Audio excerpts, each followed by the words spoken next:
सुप्रभात बच्चों, आज हम कक्षा 12 विषय हिंदी काव्यखंड में पार्ट 2 है। शीर्षक है इसका गीत मैथिली शरदगुप्त जी, जिसके रचनाकार हैं। इसमें जो है पहला गीत देखिए।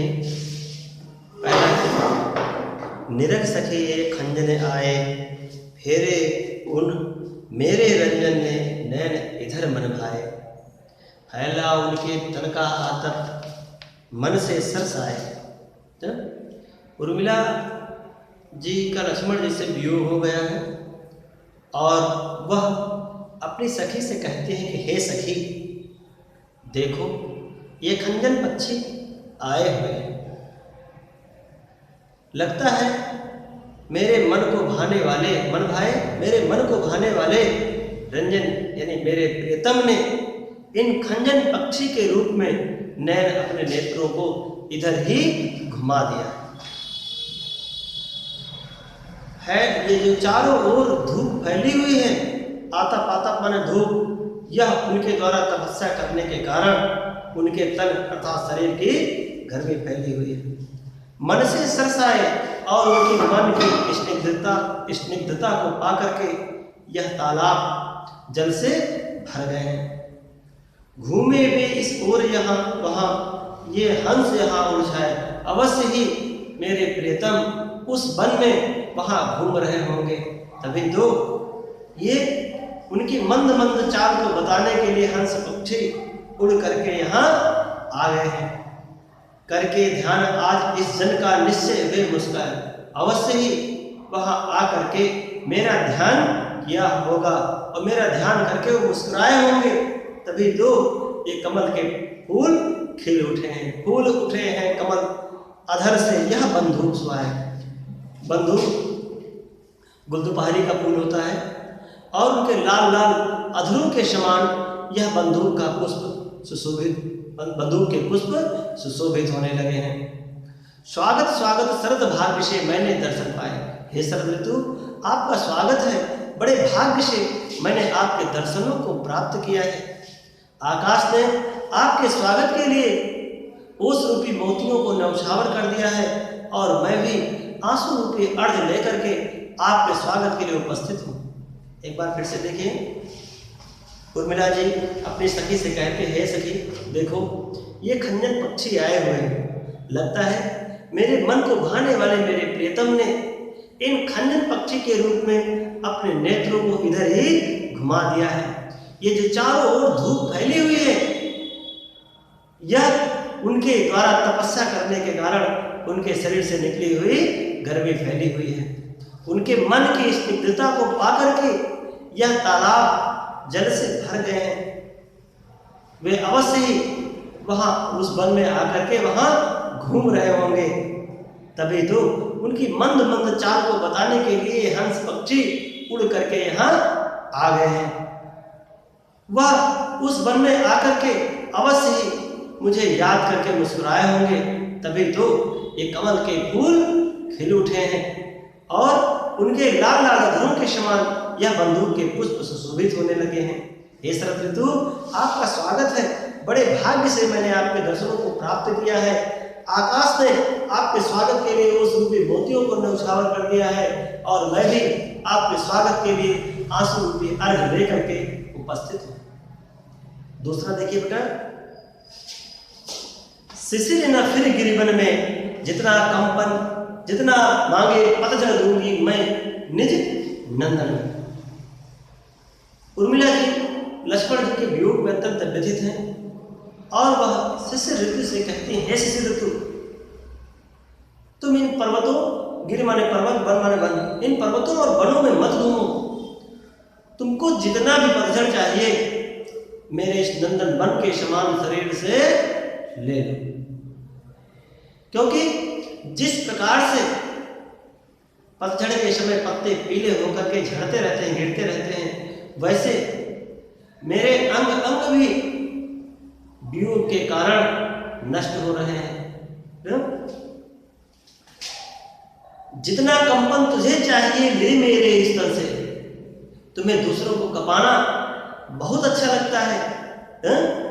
जितना भी तुम्हें कंपन चाहिए मेरे इस तन मन शरीर से ले लो। सखी कह रही पांडुरता का क्या अभाव आनंद में। पांडुरता माने पीलापन, तुमको पीलापन बहुत पसंद है, जितना भी चाहिए मेरे इस मुख से ले लो, क्योंकि मेरी सखी कहती है कि मेरे मुख पर पीलेपन की कोई कमी नहीं है, अर्थात वियोग के कारण मेरा मुख पीला पड़ गया है।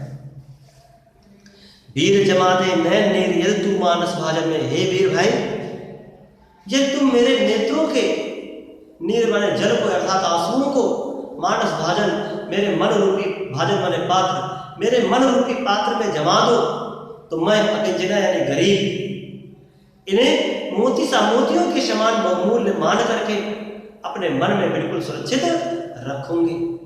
हंसी गई रो भी न सकूं, मेरी हंसी तो चली गई, मेरी तो हंसी तो चली ही गई है, क्या मैं इस जीवन में रो भी नहीं सकती हूँ? मेरी यही उत्कंठा है, इच्छा है, देखूं फिर क्या हो भाव मन में। हंसी और रोना दोनों जाने के बाद इस भाव रूपी संसार में कौन से हलचल शेष बचते हैं। तो इसको एक बार बेटा फिर से देखिए। उर्मिला जी लक्ष्मण जी के वियोग में व्यथित हैं और वह कहती है शिशिर ऋतु, तुम इन पर्वतों और वनों में मत घूमो, तुमको जितना भी पत्थर चाहिए मेरे देवताओं के नंदन वन के समान मेरे शरीर से ले लो, क्योंकि जिस प्रकार से पत्ते पीले होकर के झड़ते रहते हैं उसी प्रकार से वियोग के कारण मेरे अंग अंग भी पीले होकर के नष्ट हो रहे हैं। तुम्हें दूसरों को कपाना बहुत अच्छा लगता है, जितना भी कंपन चाहिए मेरे इस शरीर से ले लो, क्योंकि मैं वियोग के कारण नित्य कांपती रहती हूँ। तुमको पीलापन बहुत अच्छा लगता है, जितना भी पीलापन चाहिए मेरे इस मुख से ले लो, क्योंकि मेरी सखी कहती है कि मेरे मुख पर पीलेपन की कोई कमी नहीं है, अर्थात वियोग के कारण उर्मिला जी का मुख पीला पड़ रहा है। हे वीर भाई, यदि तुमसे हो सके तो मेरे आंखों के आंसुओं को, नेत्रों के आंसुओं को मेरे मन रूपी पात्र में जमा दो, तो मैं गरीब निर्धन इन्हें मोतियों के समान बहुमूल्य मान करके अपने मन में बिल्कुल सुरक्षित रखूंगी।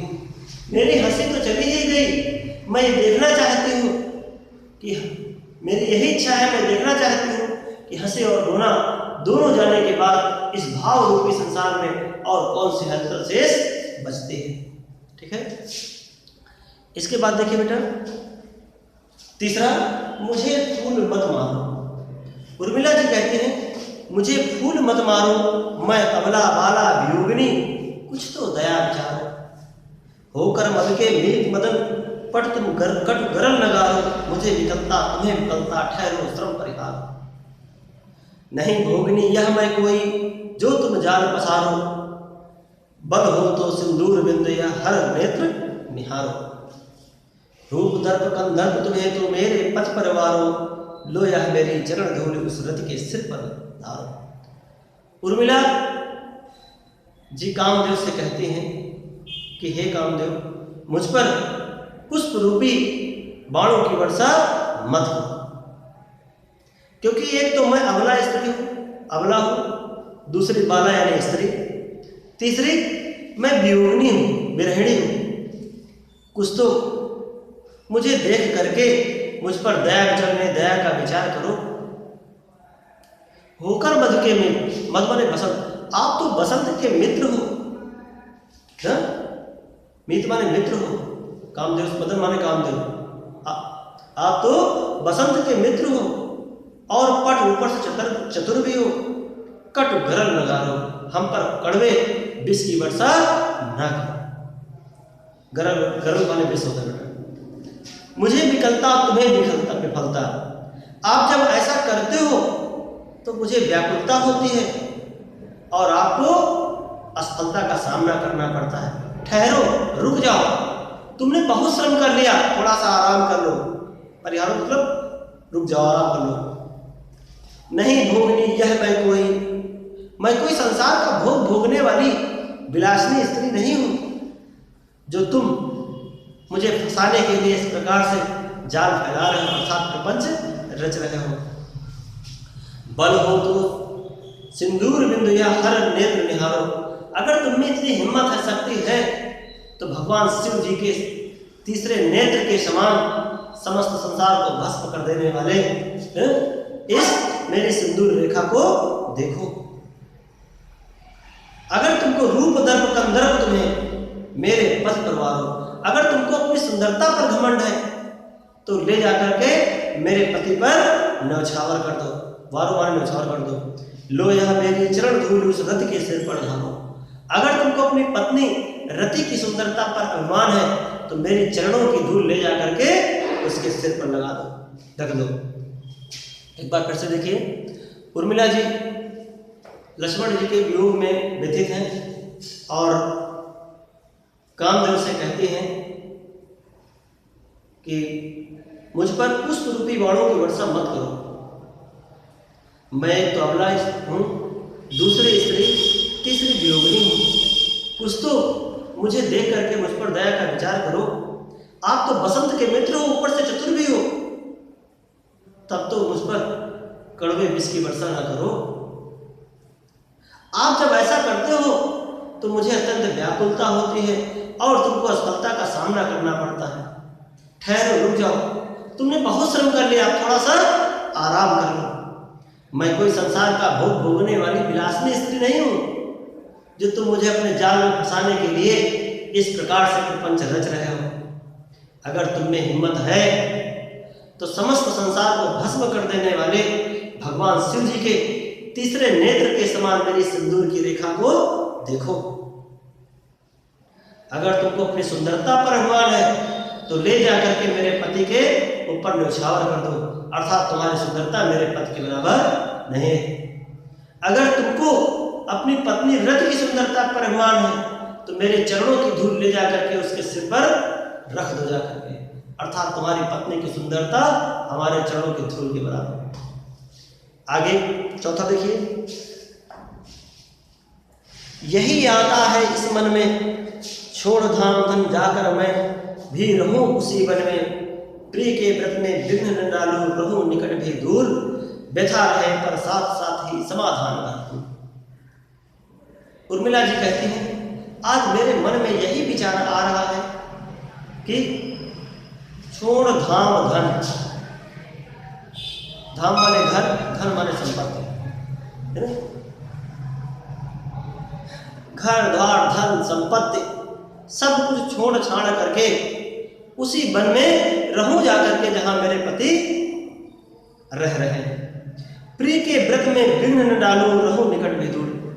मेरी उपस्थिति से प्रियतम के तपस्या में किसी प्रकार की बाधा न पहुंचे न उनसे, इसलिए उनसे निकट भी रहूं, पास भी रहूं और उनसे दूर भी रहूं। व्यथा रहे पर साथ साथ ही समाधान भरपूर।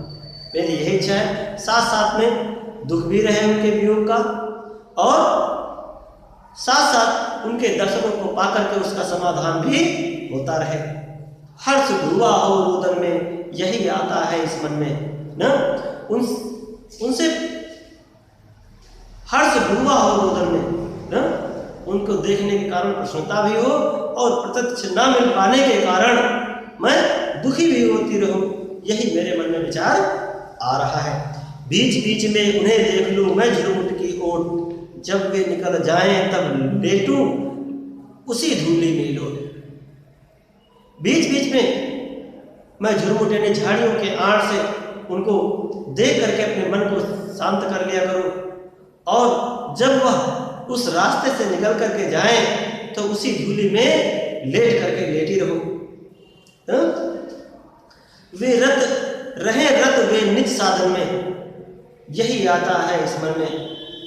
वे अपनी साधना में निरंतर रत रहें, हमारी उपस्थिति से किसी भी प्रकार की बाधा ना हो, यही मेरे मन में विचार आ रहा है। जाती जाती गाती गाती कह जाऊं यह बात, धन के बीचे जन जगती उचित नहीं उत्पाद। उर्मिला जी कहती हैं कि इस संसार से जाते जाते गाते हुए यह मैं बात कह करके जाना चाहती हूँ कि हे मनुष्यों, धन के पीछे धन के लिए इस संसार में मार काट करना, उपद्रव करना उचित, लड़ाई झगड़ा करना उचित बात नहीं है, क्योंकि प्रेम की ही जय होती है जीवन में प्रेम की ही जीत होती है, यही मेरे मन में विचार आ रहा है ना।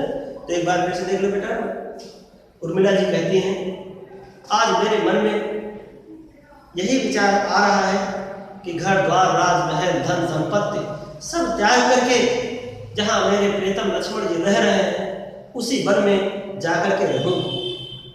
मेरी उपस्थिति से प्रीतम के व्रत में किसी भी प्रकार की विघ्न न पड़े, इसलिए उनसे पाल के पास भी रहना चाहती हूँ और उनसे दूर भी रहना चाहती हूँ।